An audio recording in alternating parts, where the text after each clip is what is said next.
ఈ వీడియోలో మనం చందమామ 1952 జూన్లో ప్రచురింపబడిన కృతజ్ఞురాలు కథ విందాం.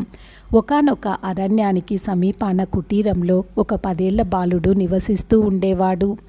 అరణ్య ప్రాంతంలోనే ఉన్నప్పటికీ వాడికి సరస్వతి కటాక్షం కలగటం చేత వరప్రసాదంగా సమస్త విద్యలు అలవడినాయి.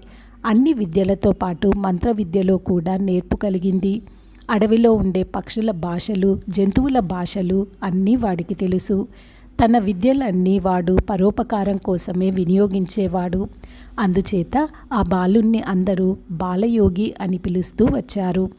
ఒకరోజు మధ్యాహ్నం ఎండ మటమటా కాస్తుంది. చెట్టు నీడన కూర్చొని ఉన్న బాలయోగికి చిన్న కునుకు పట్టింది. కునుకు గాఢ నిద్రగా మారింది. మంచి నిద్రలో ఉన్న బాలయోగికి ఏదో వికృతమైన శబ్దం వినిపించి మెలకువ వచ్చింది.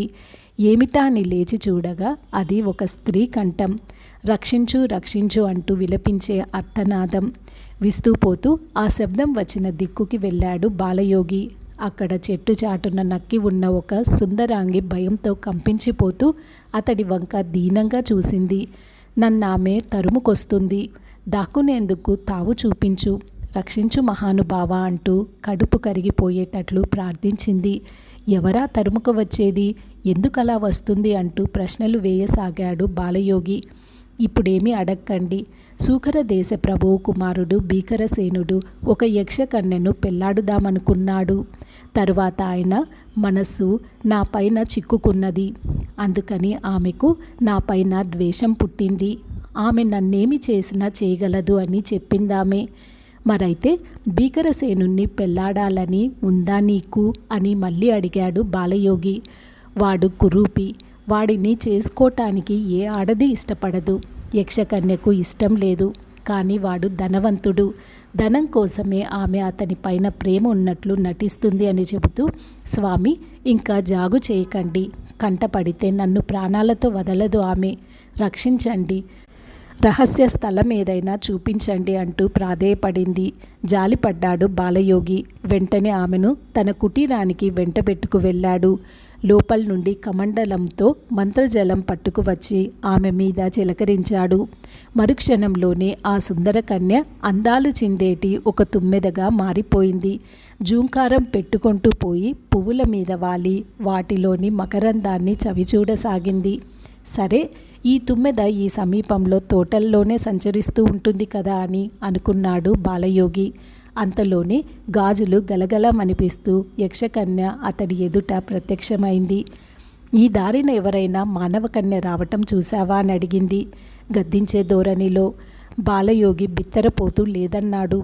తప్పించుకో చూశావంటే కుదరదు, నిజం చెప్పు, ఆమెను ఎక్కడ దాచావో చెప్పు అంటూ ఆ యక్షకన్య అతన్ని నిలదీసి అడిగింది.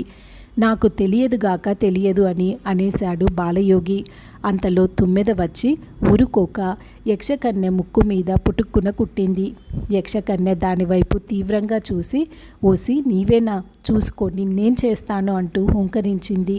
యక్షకన్యను కుట్టిన ఆ తుమ్మెద అల్లిబిల్లిగా తిరుగుతూ పోయి మెల్లగా బాలయోగి కుటీరం ప్రవేశించింది. కుటీరంలో ఒక చిన్న గదిలో బల్ల అమర్చి ఉంది. బల్ల మీద వ్రాత పరికరాలున్నాయి. తుమ్మెద సరాసరి అక్కడికి వెళ్ళి సిరాబుడ్డిలో కాలు ముంచింది. బల్ల మీద ఉన్న తెల్ల కాగితం పైన వంకర టింకరగా గీతలు పెట్టింది. ఆ గీతలు పరిశీలనగా చూస్తే బాలయోగి భాషలో కృతజ్ఞురాలను అని అర్థమిచ్చేటట్లుంది. ఇలా గీతలు గీయటం పూర్తి కాగానే ఏదో ఒక గొప్ప విధి నెరవేర్చుకున్నట్లుగా తృప్తితో సంతోషంతో చెట్టు చెట్టుకు పువ్వు పువ్వుకు తిరుగుతూ సాగిపోయింది. అక్కడ కసిపూనిన యక్షకన్య ఊరికే ఉండలేదు. తనకు నేస్తాలైన కందిరీగలను పిలిచింది.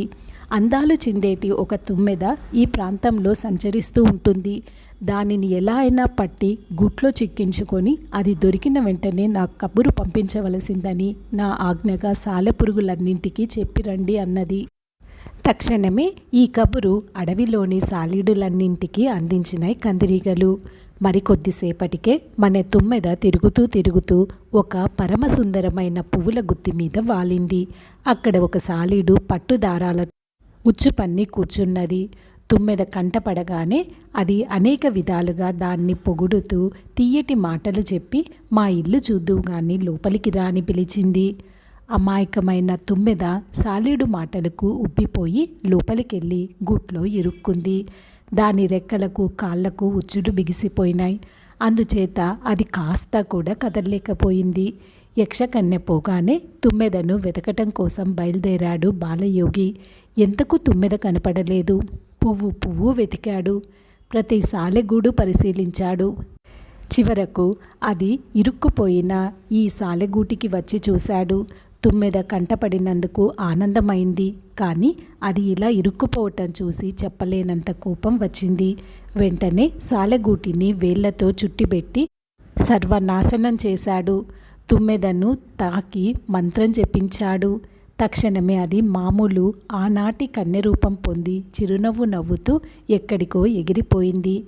బాలయోగి ఆశ్చర్యంతో చూశాడు. బాగా యోచించగా తన మంత్రంలో పొరపాటు వల్ల ఆ తుమ్మెద మానవ కన్యగా మారిపోయినప్పటికీ రెక్కలు మాత్రం అలాగే నిలిచిపోయినట్లు గ్రహించాడు. ఆ కన్య ఎగిరిపోతూ నవ్విన చిరునవ్వు మటుకు అతని హృదయం మీద అచ్చుపడిపోయింది. ఎందుచేత ఆమె మారు మాట్లాడలేకుండా ఇంత ఉపకారం చేసిన తనకు కృతజ్ఞతైనా తెలపకుండా వెళ్ళిపోయిందా అని ఆలోచించుకుంటూ అతడు తన కుటీరం చేరుకున్నాడు. గదిలోకి వెళ్ళి కాగితం పైన గీతలు చూచుకోగానే అతని కనుల వెంట అప్రయత్నంగా జలజలమంటూ బాష్పాలు రాలినాయి. ఈ కథ ఇంతటితో సమాప్తం. ఈ వీడియో మీకు నచ్చినట్లయితే దయచేసి ఈ ఛానల్ని సబ్స్క్రైబ్ చేసుకొని ఈ వీడియోని లైక్ చేయండి. ధన్యవాదములు.